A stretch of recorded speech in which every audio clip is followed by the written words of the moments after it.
Wellness, everybody. Welcome to Abundance Portals. And today I'm super excited to actually have Karen and Annélisa with us. So my name is Dea Swijby, and let me have everyone introduce themselves, starting with Sean. Go ahead, Sean. Hello, Miss Family. My name is Sean. Last name is Carline. I'm a homeschool parent. My wife and I, we homeschool together. Our daughter, Karina, who is 6 years old. And this is our second year officially homeschooled. Awesome. Next is Karen. Go ahead, Karen. Karen Love Mitchell. Hello, my name is Karen, and I am a homeschool mom of four. We have been homeschooling. This is the beginning of my 18th year, and we've been homeschooled. Two are grown and two to go. And we have, let's see, our oldest, well, she's in grad school now, but she started at 4th grade. We started homeschooling her. Our second oldest, we started homeschooling him at 2nd grade. And so they went to school, and then they came to be homeschooled. And then our twins, who are 14 now, have never been in school. So that's our 4. Yes, thank you so much, Karen. So next is Annélisa. Go ahead, Annélisa. Wellness, everyone. My name is Annélisa Blake-Wasden. I am a mom of 3 boys, 22, 18, and 13. I homeschooled my oldest son, who has dyslexia. He started in school and I pulled him out. My middle son just graduated from private school.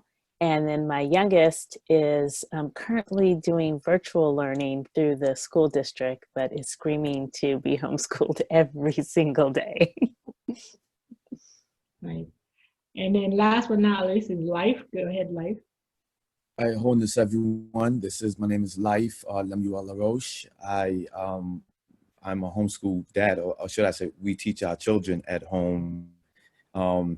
Myself and my wife, we have 2 boys, and we have 1 on the way. And this would say the first year. We've always been teaching our children at home, but this is the first year that we've taken this thing a lot more serious. So wholeness, I'm looking forward to learning a lot today. Awesome. So thank you. Welcome our panel, and thank you, everybody. So this is part 2 of our homeschool, and they were so popular that we're definitely going to come back with more. And today in our panel is Karen and Annélisa. And reason why I'm excited that they're here today is because they happen to have been the ladies that I ran into when I started my homeschooling journey last year. And last year I was, really a fish out of water, wanting to homeschool my son, and there's different parents association in our area in New Jersey, and they had this one, and so I started going to library meetings with them. And I remember having some meetings with them where it was like, what is the homeschooling process? And that really clarified a lot of information for me. My thing was like, when I was introducing myself to homeschooling, I was like, I'm going to do a curriculum, I'm going to do this, it's going to be this schedule. And Karen was like, no, you need to start deschooling. So with that being said, I will start asking them the same questions that I had last year. So, Karen, and I remember her specifically, because she was like one of like, no, you need to do this, and don't. And she has so much information. So her and I had a lot of conversations over, months of going to the libraries. Every month we went to, I think, 2 or 3 libraries. So Karen, welcome. Thank you so much for coming today. And so if you're a new person homeschooling your children, what would be your advice to them? Well, like you said about bringing your child home from school, the first thing is to deschool. And to deschool means to kind of get rid of the norms that you're used to with schedules or you have to do a subject for 45 minutes and then you have to stop and move on. So those kinds of things that kind of put you in a box, you have to be able to just let your mind go from those things and allow your child to, first of all, just get used to being at home and allow yourself to do some reading together and just calmness, really, because in school it's very hectic. It's a lot of things going on. So if your child is used to the teacher doing this and the teacher doing that, they have to begin to get used to themselves initiating things or getting their things done, depending on what you have planned for them. But I would say, depending on how many years your child has actually been in school, I think it's a month for every year that your child has been in school. That's how long you're supposed to deschool them. I mean, you can, of course, lower that or increase that, but you just have to bring them to a point where it is your homeschool is a different scenario than what they were used to in school. So, Annélisa, you want to add something?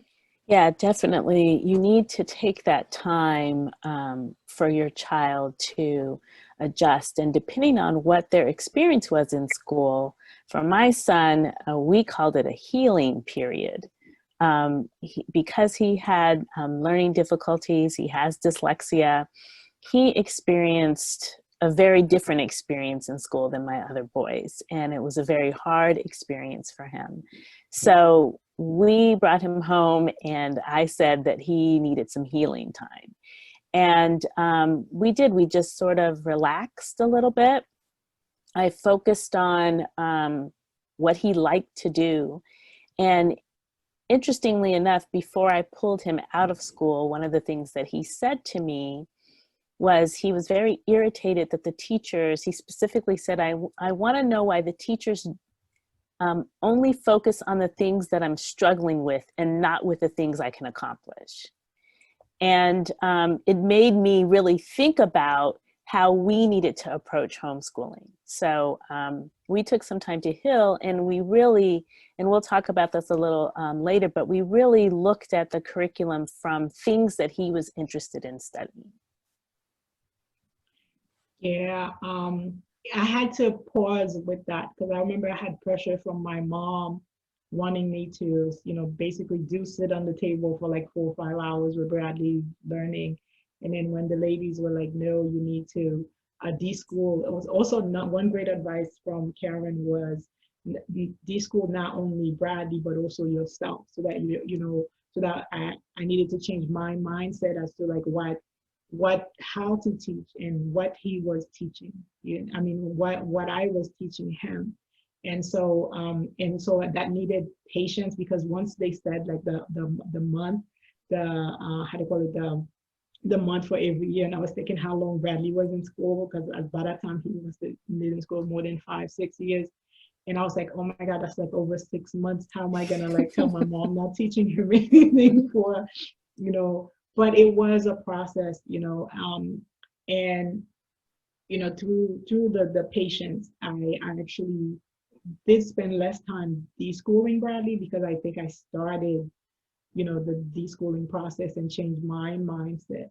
And so my next question, for you ladies would be like, what is the process of changing your own mindset of what you think school is like, so that you can get, because I think we always want to teach our children, but don't realize that we're also learning ourselves. Yeah, definitely. I think, most of us have gone to traditional school. And one of the things that we see with parents that decide to homeschool is they're trying to bring school at home. Pretty much what everyone who's virtually schooling right now is experiencing. So they're trying to fit this school model into a home model, and that just doesn't work. You can try it, and parents have tried it, but usually they find that it's not working. So, you know, our advice is don't do it so you don't have to learn the hard way.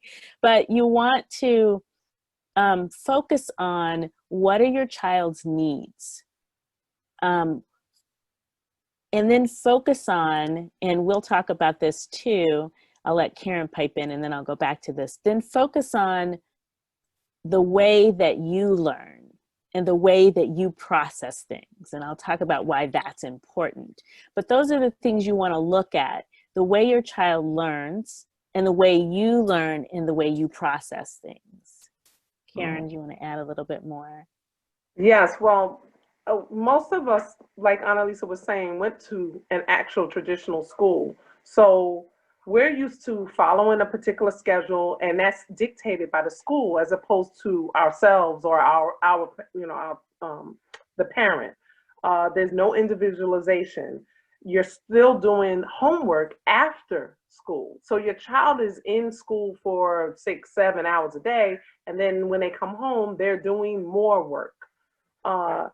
So this is how you begin to see that you'll be able to get more done in less time and change those kinds of norms that you were used to.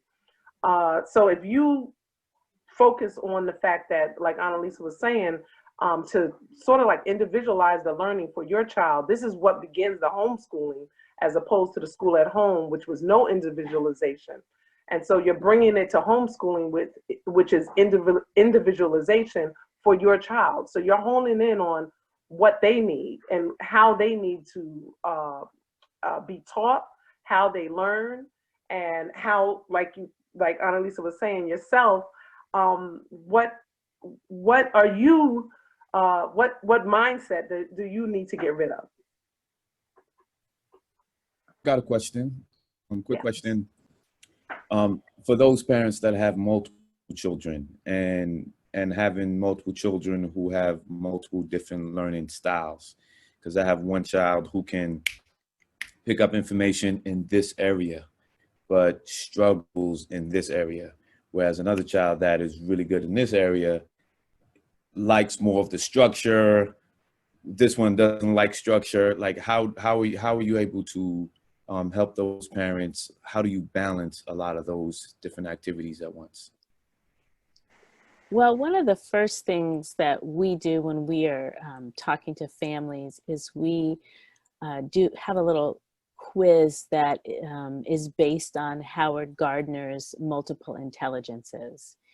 And that helps the parent go through these questions. It asks how your child learns, and there's all the different intelligences that are identified. And when Howard Gardner put it together, I believe it was 8, and now there's 12. But there's a lot of different ones that is really based on what is their approach to learning. It could be kinesthetic, it could be more visual. So there's a lot of different intelligences. So we ask parents to go through that for each child and also for themselves. And so that's what I was talking about before, because if you take that for yourself, you know where your strengths are and where your weaknesses are. You know where your child's strengths are and their weaknesses. And so the point of that is to teach from their strengths, but also put in areas of where they are weak so that you can build them. But it also, as a parent, lets you know, okay, this is the way I teach. I'm very hands-on, but this child isn't. So we need to come to the middle of how I can help that child with the material that we're presenting, and how I'm not trying to make my child, who may not be very visual, learn in a visual way. So that's one approach to do it. Karen can talk more about how you actually do that with a number of children. But the first thing is really, like I said before, finding out the ways that your child learns and also the way that you learn. Yeah, for me, I had learned that Bradley's a toucher. Like he likes to do things with his hands. And I'm not.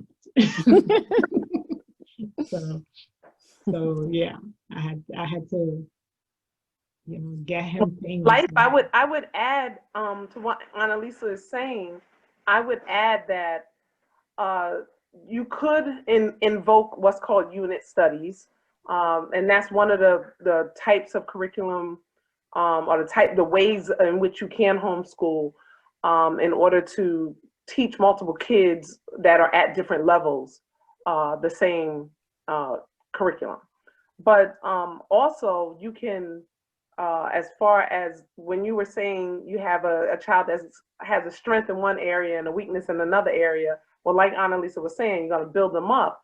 But at the same time, you're going to plan your day so that all of the needs of the kids are actually addressed. So if this child is great in this area, you're going to make sure you incorporate some of that in your day within a couple of subjects. And then the strength of another child, the same thing. But where that weakness is, it's what do you have to do to help build that child, to get that child to understand that weakness, but know that that's not a detriment to learning. So you can bring them together. And the other thing, I know I used to do, and I didn't say the ages of my children, but they're 25, 24, and 14-year-old twins. So now, of course, but when they were all together, so I had big ones and little ones all together, one of the things I used to do is have the older kids actually read to the younger kids. Now, because it was such an age gap, the little kids would have their reading time, but their reading time was whatever the older kids had to read, they would read it to the little kids. It doesn't matter what the topic is. If it was science, if it was history, if they had to read something, they normally had to read it to the younger ones. And so it sort of like encompassed everything, because yes, the younger ones needed to be read to, and the older ones needed to read it. So it got done. I don't know if that does that. Good question.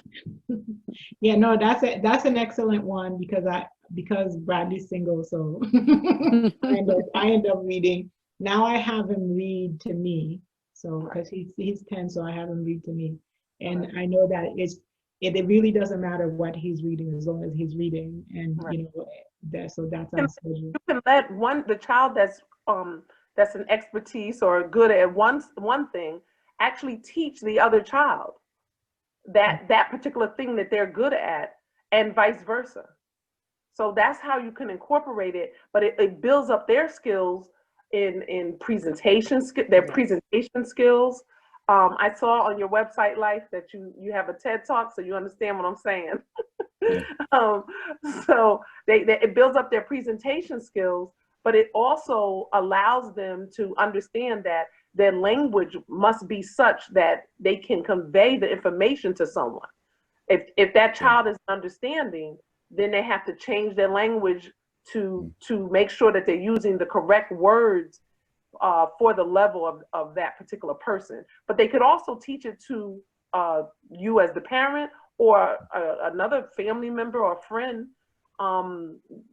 again, as a presentation skill, but they're also just knowing and solidifying in a way of assessment that they know this particular material. Having that opportunity too, that Karen's talking about presenting, is just life-changing for the children. I work selling children's books, and often I would have to take my older one with me if I didn't have another parent that would trade off with me to events. And since I work in schools quite often doing these book events, I took him with me, and I remember his focus was science. When I pulled him out, he loved everything about science, even though he struggled to read. And so I told him that at this book event I was at, I can't remember if it was a fair, I was going to set him up at a table right next to me, and he was going to do some of these science experiments that were in this book. And you should have seen him trying to read through every little line in detail so that he was ready. And it was incredible to watch him. He set it up. He did the experiments. The kids were just lined up to see him and to hear him talk about it and watch it. And it was really incredible to see him just be built in his confidence, especially when he was just coming out of school and had just experienced something that wasn't positive. To have that opportunity was incredible. And, you know, and he was eager to read because, you know, he was preparing for this presentation. So yes. One of the tools that we use, and this is Sean, by the way, one of the tools that we use is once Karina finishes a project, she likes to use social media or video to record. And so we'll have her explain what the project is and the details of the project. And then, you know, we just do it for fun at home, but she'll have a video to even see herself, you know, on video. So that's one of the tools we use as well to help. Yeah, that's great.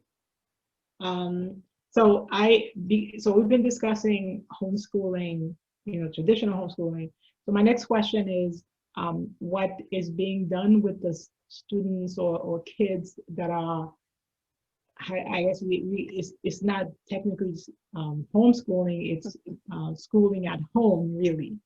So, you know, how, you know, if some of these parents, like if they have questions, like what do you guys think of that situation with I should say the majority of kids are being schooled at home, and some of the issues that the parents will be facing? Well, you know, I've heard just in our district alone, the different challenges that are going on now, and I see it in my home. The biggest thing is the computer time that's happening. It's, you know, it's a lot of time. A child is just sitting in front of the screen. And what do you do to kind of help in that way? One of the things I urge many of the parents to do, if they haven't done it already, is make sure you're communicating that to the district. When we started, there were no breaks. So my youngest is in 8th grade, and that was class, class, class, class. And within the second week, that had changed because every parent in the district called and said, this is ridiculous. You know, they need a break. They need more than 1 minute to stretch their legs or run to the bathroom. So now they've implemented a couple movement breaks. So they're able to move around. They have 10 minutes. It's not a lot of time, but they have a couple 10-minute movement breaks. So communication is key. I'm finding that communicating to the teachers as well. I've noticed some of the teachers are trying to get the curriculum in, but I've noticed that some classes at the end are ending a few minutes earlier so that the kids can have some moving time and, you know, just a different change. One of the things that we are implementing after that is reading time. You know, obviously your children should be reading anyway, but I'm noticing, and I have boys, not to say that girls don't want to get on the computer and game, but boys want to get back on the computer and game. And I say, absolutely not. You just spent 4 or 5 hours staring at the screen. So here's what we're going to do. So there's some reading time. My son likes to build. So there's tons of things for him to build. He likes to draw. So we make sure all those materials are out in one place so that shift happens fairly easily. And then take time that you can, if you can, to get outside. We've taken a couple walks. I just drag him outside. Let's go. Because we were talking about the moon earlier, we've been studying a little bit about the moon. So we've gone out at night and expanded the learning with the books. I have tons of books behind me. So we've been able to expand the learning on those types of things. So it's just a way to get away from just staring at the screen all the time and enhancing what materials you can enhance at home. Communicate with your teachers and see if they're studying something that you can enhance their learning off screen. And I would just add to that board games, maybe Yes. cards, maybe even doing some math games or uh, sort of like relay kind of games, some spelling games. So something that engages them, but at the same time, just gets them off that screen, like Annélisa was saying. And I definitely agree with the outdoor time. Yeah, and I think it's important also to consider a lot of those parents who are deemed essential workers Hmm. and who have to go to work, and oftentimes you see the older sibling kind of trying to help into try to Mhm. keep the rest of the things in line. And for those parents, like how do we speak to them, and how do we just kind of guide them into really understanding more of a communal structure? Right. But maybe speak on that if possible. Okay. Okay, let me just say that well, I'm just so I'm understanding what you're saying. With the older child, I know a lot of that falls on them right now, with everybody being home and the parents who have to go out to work. But the older child, if the older child is not able to help them as far as with the academics, then it's time to get a tutor. So that may be something that may be considered, to secure a tutor, or maybe even a person who is who can be there with them to play a board game. Right. So and then with the essential workers being out, maybe they could share with another family, uh, some duties, so that their child goes and it creates, now the buzzword now is pod. So Yeah. they go to another child's house, and they may do their schoolwork there, but then that way afterwards they'll have that time that they can talk to someone, that they can do something other than the screen. They can go outside, they can play a game with someone that's not screen related. They could read, and maybe even read a book together with another child that's in the same pod. So maybe some bartering needs to happen. Yes. That's something that they could do. And typically, under the circumstances that we are, it's a little difficult, but typically in the homeschool community, that's what you're doing anyway, is you're sort of bartering. You're taking some kids for a parent, or another parent is, Karen is a math teacher. So Karen has been our math teacher. When my oldest was homeschooled, and even now I sometimes have her come over and tutor my youngest. So you want to barter, you want to look at your community and see how each of you can participate in a way to help one another. I know it's a little difficult now, so your community might not be as wide as you want it to be, but if you have a family that's close that you can share certain things, and while being safe, of course, that would be another option. One of the things that we've experienced, and this is again our second year homeschooling, so our first year we had many activities and social activities and museum visits and all these different things going on. And so we've had to change up our program too, just to accommodate, Karina being able to get out and, we do nature walks, we go to different places ourselves now, whereas before we had community and kids and other people to do so with.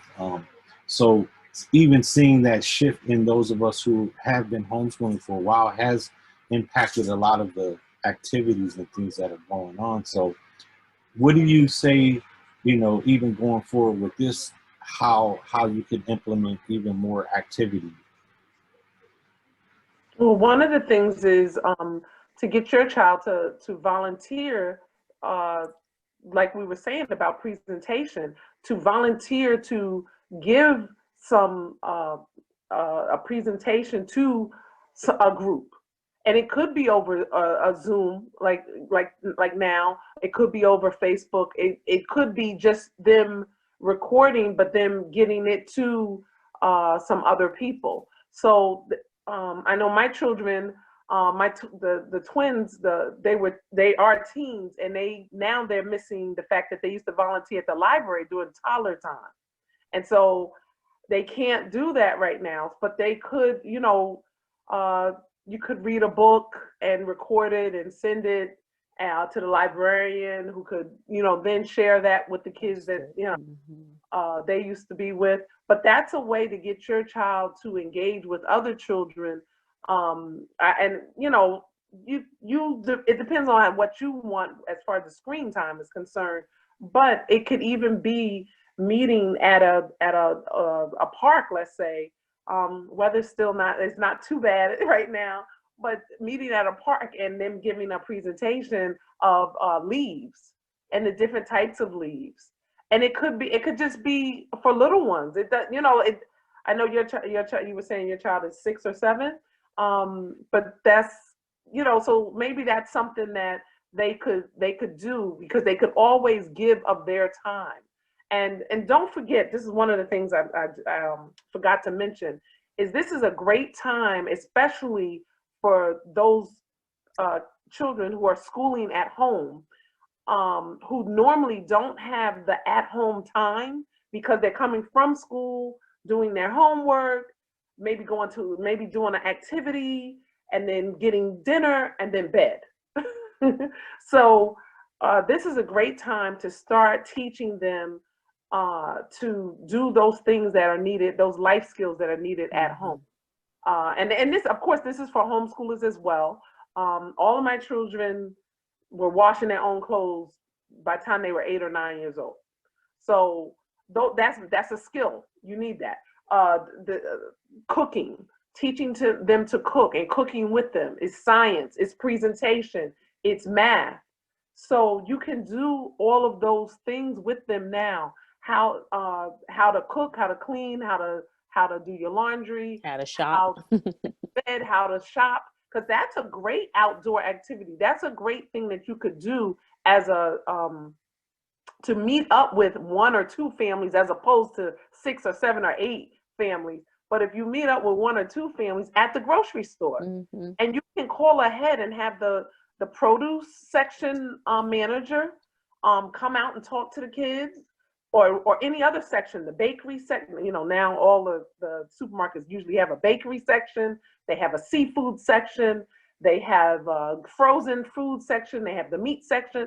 And you can schedule 1 a week, 1 a month, where they literally go to the grocery store, and it's only a few kids, but because it's an open space and it's not too many kids, everybody has on a mask, everybody's safe, and it may be 20 minutes that the manager of that particular section is showing them that, yes, this is that person's job, full-time job, to get this produce out.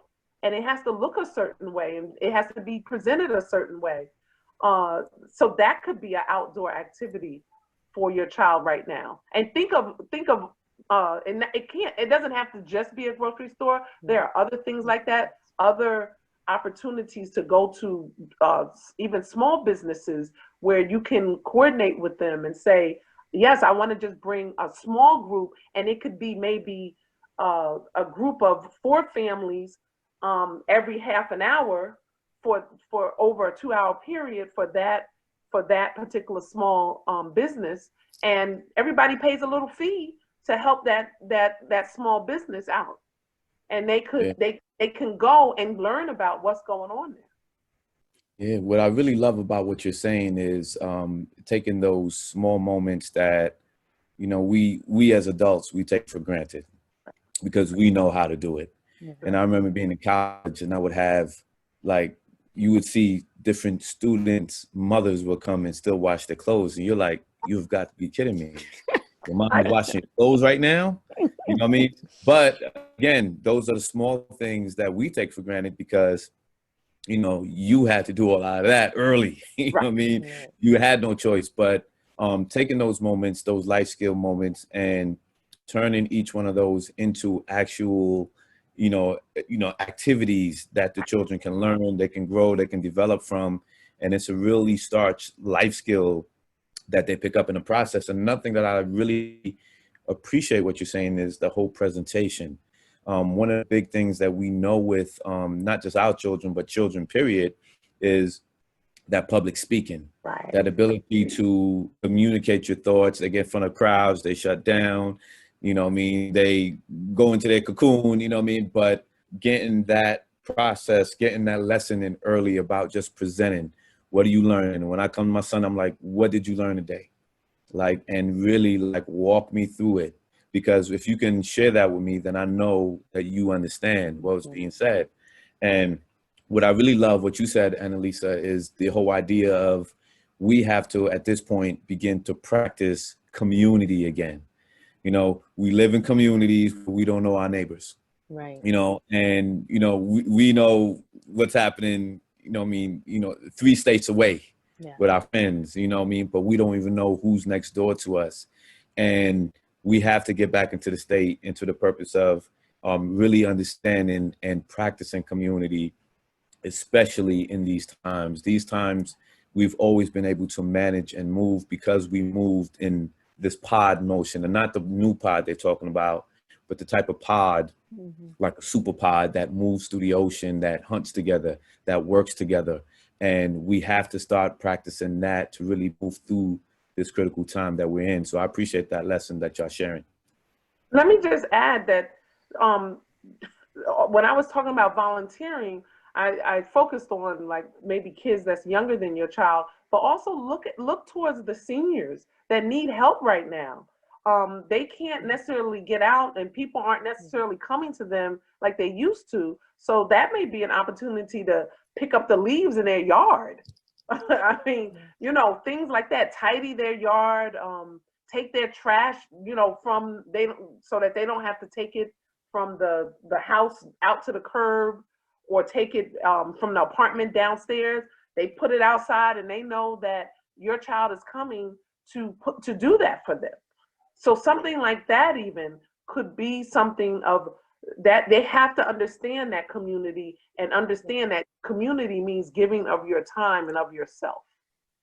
That's really great suggestions. You know, what you're really pointing out to me too here with this is that, you know, we can find things in the neighborhood or in our community to do, you know, and so it's really just a matter of putting some time and effort into looking that out and seeking those and make sure those opportunities. Make sure you create those opportunities for your child to give outside of themselves. I have made my children all do a community project.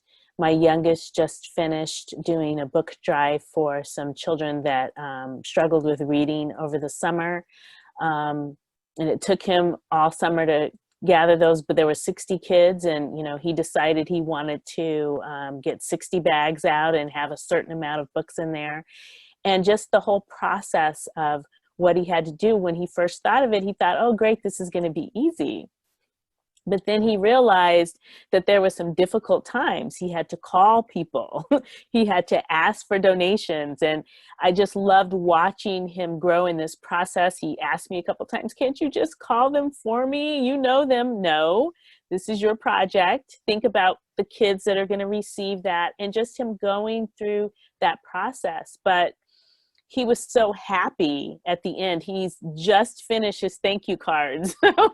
But he was so happy when we delivered in the books to the school, and we couldn't see the kids just because of the times that it is, but we delivered the books to the vice principal, and she just looked at him and she said, you are changing lives. And he was so happy, and he didn't realize what that was until she said that. And he got in the car and he said, you know, it was worth all that hard work. I think we're going to do it again. And so giving them, even if you're helping create those opportunities where they're giving outside of themselves, prepares them in so many ways. Yeah, those are like absolutely great suggestions. You know, even going back further, one of the things, the advice the ladies had given me was to actually also make everyone around you the child's teachers. So so for Bradley, my mom, you know, was his teacher because she, you know, she has years of experience as a housekeeper, you know, working. So she's able to teach him how to clean, and my dad taught him how to cook. And it was that kind of relationship, whoever, not just going to, the store as well, but also know that our skills are valuable, like, so that whatever skills it is, it's something that he can use in his life. So and that was part of, like, homeschooling, meaning, like, in terms of everything, which is sometimes badly, like, everything is a lesson. So that he's just like, well, can I just enjoy? And I'm like, no, we're driving, so now we can learn map. And you can learn how to navigate the road and what's left, what's right, and how to get to places. So in terms of, naming the roads and what's an avenue versus a road and versus a highway, all of these things, he's not, we're teaching opportunities and learning opportunities on his end. So yeah, and actually that made homeschooling for me enjoyable, because I found myself learning as I was teaching him, and and learning how to teach, which was incredible. So and that's the two things I found, like, between experiencing it as a homeschooling parent versus, like, what the kids are being faced with right now, which is some challenges in terms of, like, let's say, I know we talked about in terms of the socialization. Would be my next question, advice for parents. I know Sean and we talk about this all of the time, because at the beginning, Bradley had too many meetings, I mean, it was like, so I know, because sometimes I would meet the ladies on Mondays and Thursdays, and then, in between we had other dates. And that was the great thing about my area, actually. There's a lot of parents at homeschool, so there was a lot of activities, so you had to pick.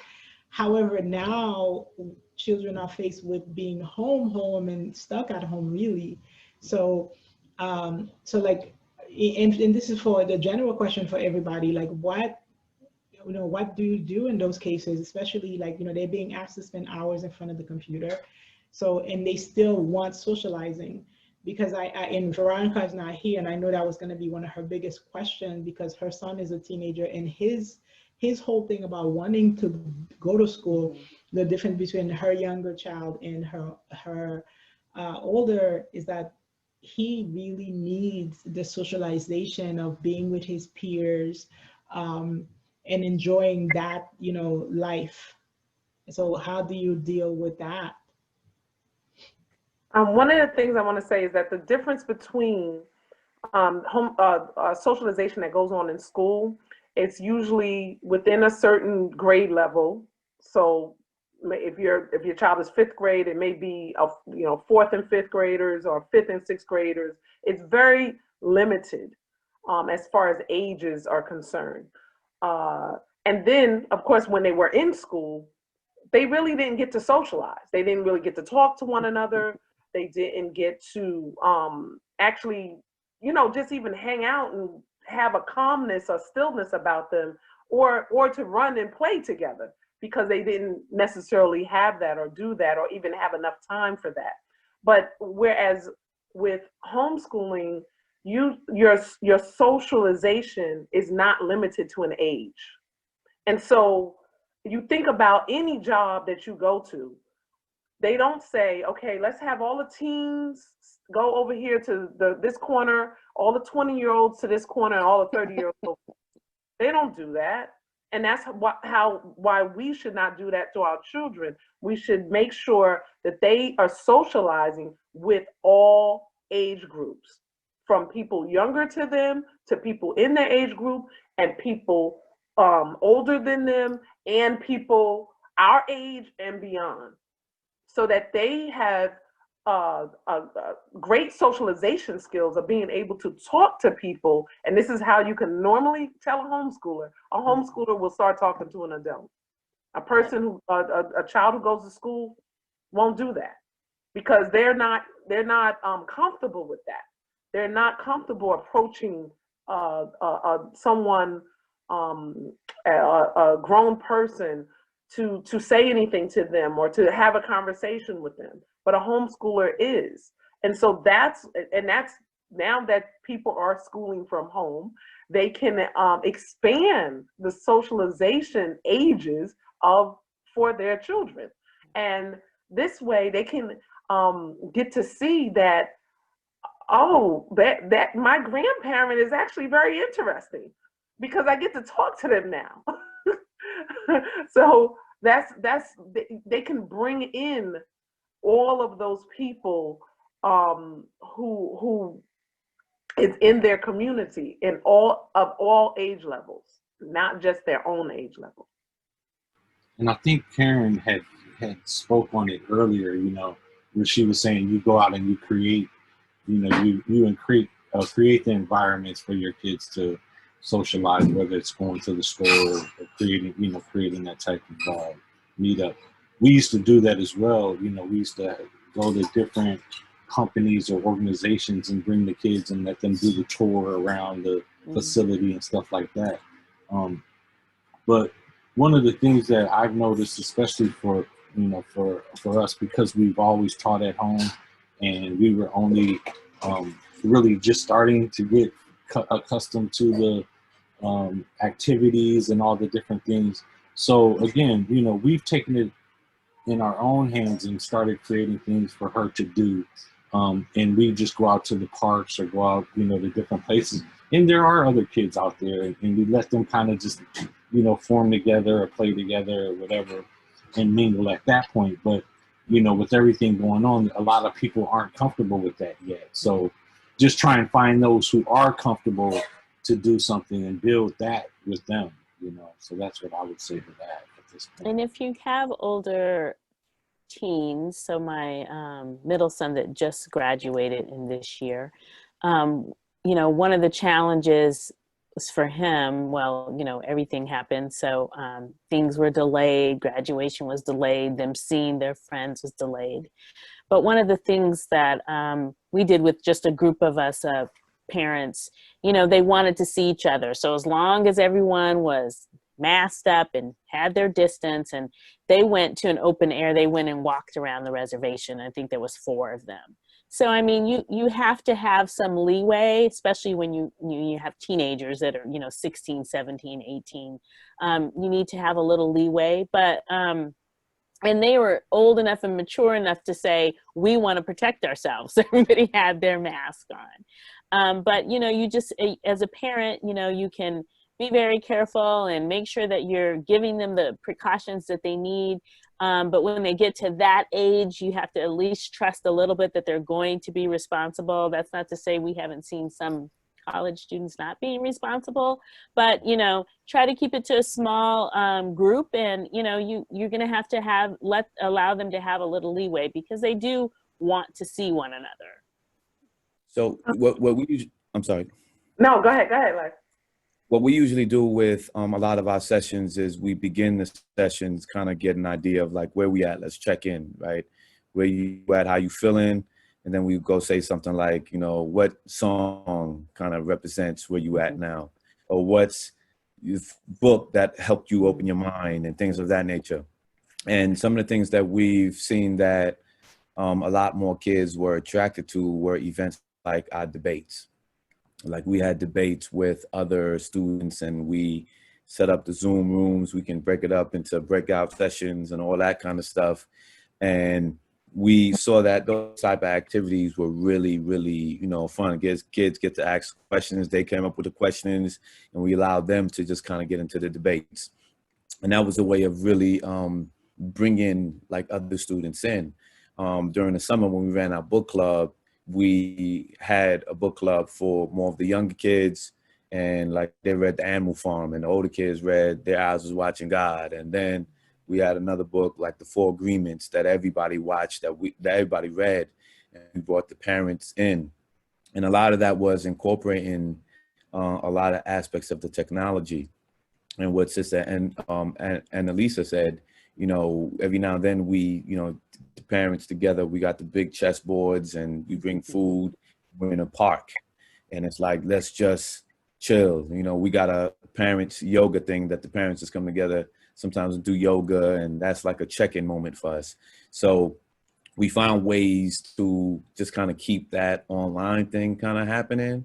But where I see that we're gonna start moving into, like this month, we're focusing more on civic engagement, what's happening in your local governance, like those mayors and commissioners meetings, what are they like? What are they talking about? The kids have to dissect that, and we walk them through some of the language barriers that they may be hearing a word that they're not familiar with, or a concept that they don't understand, but walk them through that kind of process and helping them understand the political structure. But more important, having to really start to break into smaller groups, like groups of 3s and 4s, and having them just kind of meet in person and work on projects, but they have to just kind of compete. So this is a way to keep that energy, keep that socialization going, but at the same time trying to practice social distancing and, you know, incorporate all those elements that are important. Right. What I was gonna say is part of what you just said, Life, is about a book club.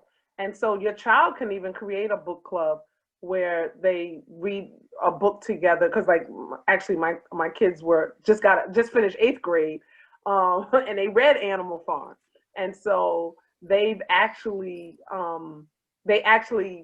you know, were able to talk to one another about it, because it's 2 of them. But that's awesome to be able to have that conversation in, you know, a bigger forum through Zoom, or maybe a little bit in person. But creating a book club, how about learning an instrument?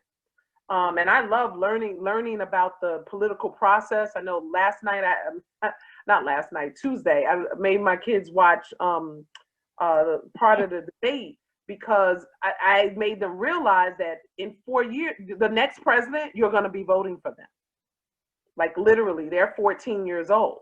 So, so this is something that, you know, you're getting a child ready for that, and that civic engagement and learning the political process is critical. And how about writing a book?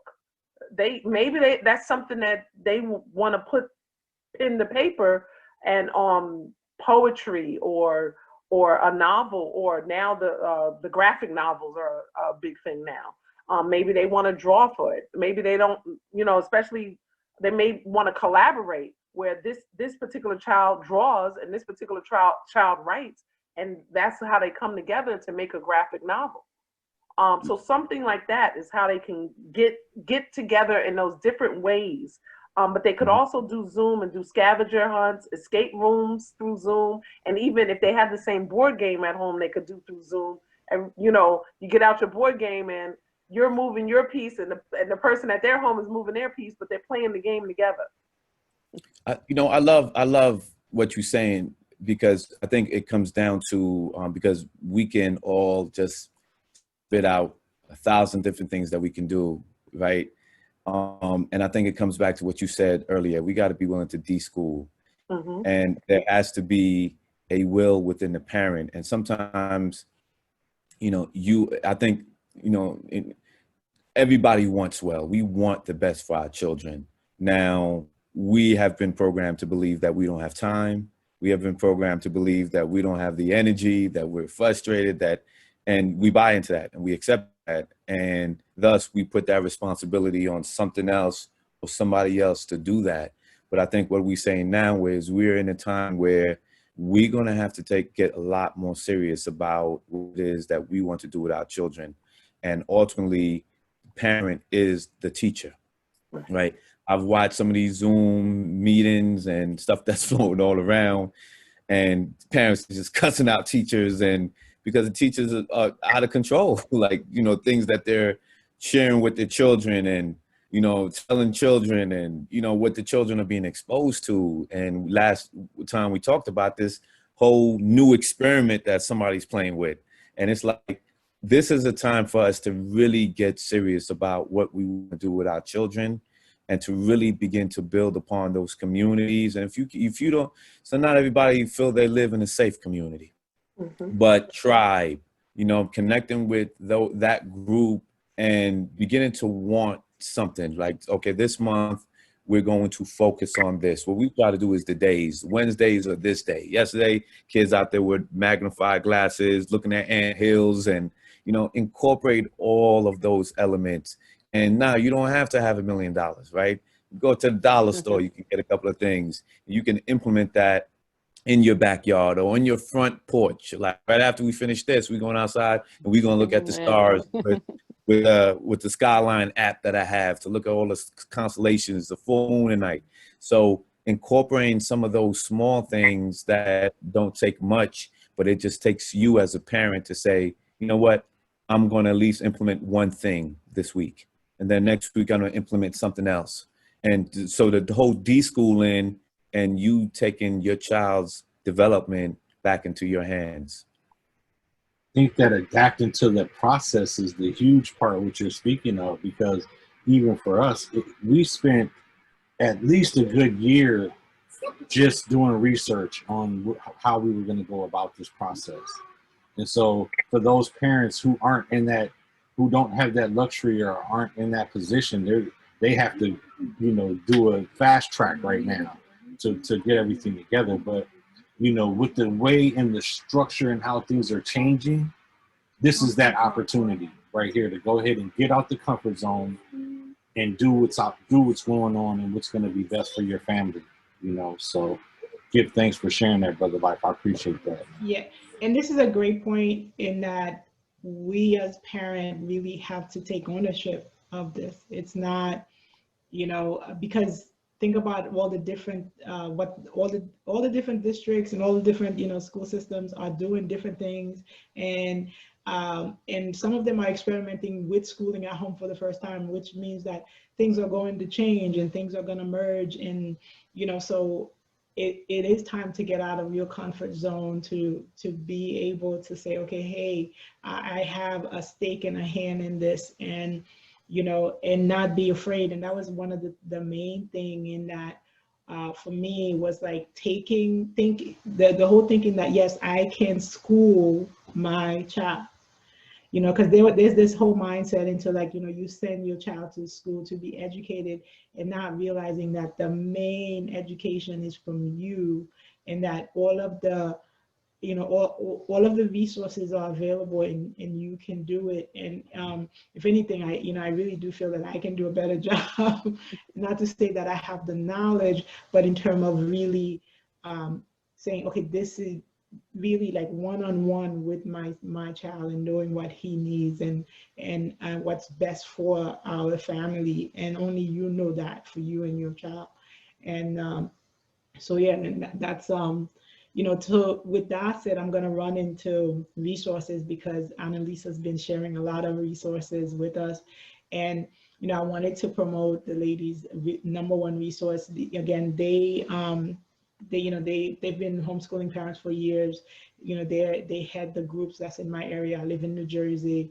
And so now with what's going on, they created their own website. So with homeschooling services, so let me say this right. So I did place it on, so the website is homeschoolinginfo.services. You know, and it's a great website. So you get the experience, and I mean, years and years of experience between Karen. You know, they have teaching experiences, you know, and also teaching, you know, their own children as homeschool parents, and helping other homeschool parents. So right then and there, you guys, you know, this is a wealth of knowledge, and please, you know, visit their website, get their help, and, you know, they have different services for like what you need. That was one of the things that I wanted, was like, okay, you know what, because again, every parent is going to need something. Some parents are going to be like, okay, I just need, you know, the basic information. And some parents could be like, I need my hands held, which is, you know, at points I just need the information. And then at points I needed my hand held, you know, through the whole process. So, you know, they offer from that to, you know, from one end to the other. So I'm super grateful for the ladies, because it was funny. I was like, oh, I need this service, and then of course Annélisa sent me I'm also on her list for the books. She offers like a books service. I'm saying the name wrong, but I'm not thinking of the name. Soon Books. Usborne Books and More. So it's two publishers, Usborne and Kane Miller. So Usborne Books and More. Yeah. And actually the books that you put, I have them. The book on government, Bradley's been reading. There's one on government, economics. I think I got the whole series from you. So and that was one of the great thing about like the homeschooling, because with the homeschooling parents in the area, we share books. I've gotten free books from the homeschooling, free just like, you know, if they finish using something and the child is not that age, we share amongst each other, and that's like so special and really gets you close to each other, just so like to say advice, I with that, I think Bradley got to be real close, with Libra's son, and I go to her house. Like it does form that, what we talk about, community with people that are close to you. So yeah, Annélisa just shared abwsbooks.com if you want to get in touch with her, and it's all these kind of books for younger children and up in specific subjects and stuff like that. Like I said, I've utilized her services on several levels. So yeah, thank you. Yeah, so in terms of resources, I wanted to ask, so instead of me just saying, so what is your website all about? So, Karen and I have been doing this for a while. So the first thing, and we've been saying it for a while, that we needed to get a website up. We came together to do this for parents because we enjoy sharing. I know when I started this journey, it was very difficult for me. There weren't a lot of meetings in our area. I met Karen at a library meeting, and the other meetings were very far away. And I had, Andrew was in 5th grade at the time. I had a little baby, and the other one was at school. And it was a difficult process for me and a difficult transition. And once we got into the groove of it, I really started talking about Karen, to Karen, about how can we provide a smoother transition for parents. We now are the seasoned individuals at these library meetings. And we see a lot of new parents and new families homeschooling. And so we like going to the library meetings. We miss getting together and being able to just help people start that journey. And so our website has very specific services to help you on the journey. We have some workshops that you can view and take advantage of. And those are the workshops that we taught in person that we can't do right now. And there will be more coming. We're just starting to record those, but we also do consultations and some implementations as well. We've met with families before that maybe they don't have that time to sit down and go through what is the curriculum that works best for their family. So we sit down and meet with them a couple of times and find out what that curriculum is that's going to work for their family. So those are our implementation services. Karen can talk about the services that she offers. I also offer things if you're looking for books and resources specifically. So there's quite a few things. We are just wrapping up consultation for a company that was shifting to a homeschool audience. Their curriculum was for schools only. Schools were buying their curriculum and the teachers were teaching it in the classroom.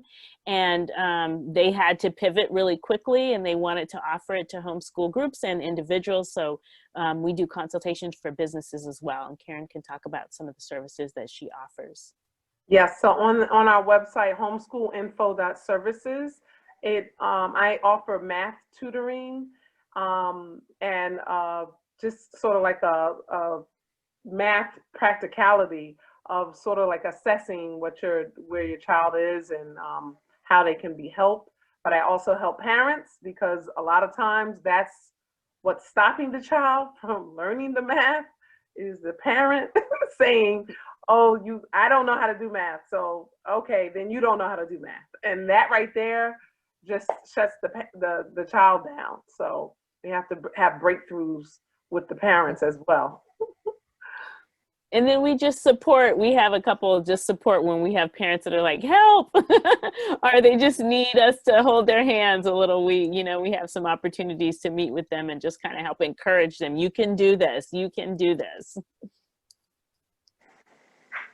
Yeah, awesome. Thank you so much, ladies. So we've been trying to keep these at an hour. we're a little bit over. So I'm also going to give Life a chance to introduce his chess and community, which he did last week, but we'll do that as well because he also. Go ahead, Life. Okay. Go ahead. Go ahead. Life, introduce chess and community. Okay, well, Chess and Community is, again, it's a community-based program. It's for kids between the ages of, I started saying just 13, and I said, no, it's 12, now 11, because kids are just coming younger and younger.